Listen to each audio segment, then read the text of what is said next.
रामकृष्ण हरी मंडळी, बघितली का बाप लेकीची माया? बाप काय असतो कोणी समजूनच घेतलं नाही. शेतकरी बापाला कोणी समजूनच घेतलं नाही. ही मोठी शोकांतिका आहे. बाप म्हणजे काय असतो हो? बाप म्हणजे फणसासारखा असतो.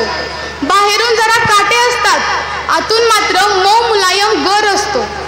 जगाने पाहताना फक्त बाहेरील काटे पाहिले म्हणून फणस बाप काटेरी वाटला, पण ज्याने मऊ मुलायम गर चाखला त्यालाच फणसाची म्हणजे बापाची किंमत कळाली.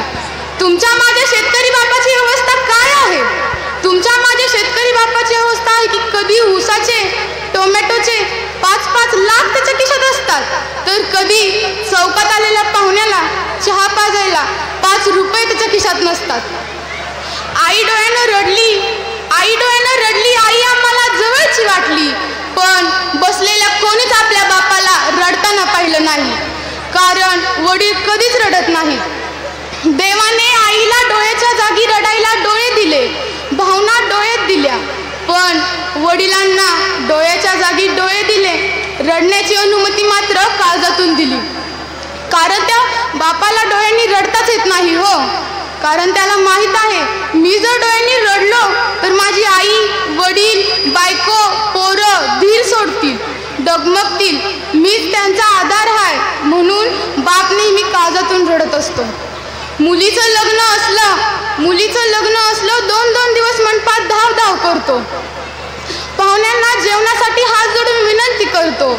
मुलगी सासरी जाताना जावयाला पाहुण्यांना हात जोडून विनंती करतो, माझ्या लेकीला सांभाळून घ्या, माझ्या लेकीला सांभाळून घ्या. मुलगी सासरी जाताना सारा मंडप रडला, पण बाप रडला नाही.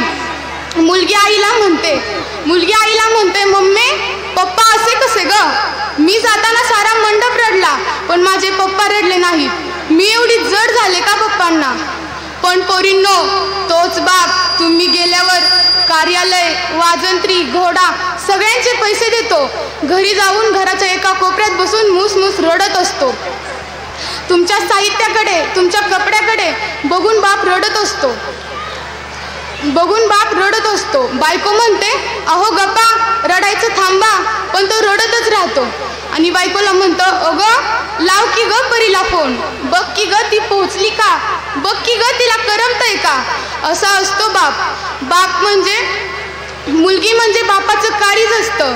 आयुष्यात एक लक्षात ठेवा, एक वेळ तुटकी चप्पल, फाटका बनियान घालेल, पण तुम्हाला सुटाबुटात ठेवतो तो बाप असतो. एक लक्षात ठेवा, कधीही आपल्या बापाला दुखवू नका, कधीही त्याला फसवू नका. जर तुम्ही बाप नावाच्या देवाला फसवलं तर तो देव तुम्हाला कधीच माफ करणार नाही, हे लक्षात ठेवा. आजची सेवा सर्व वडिलांना समर्पित करते व मी थांबते.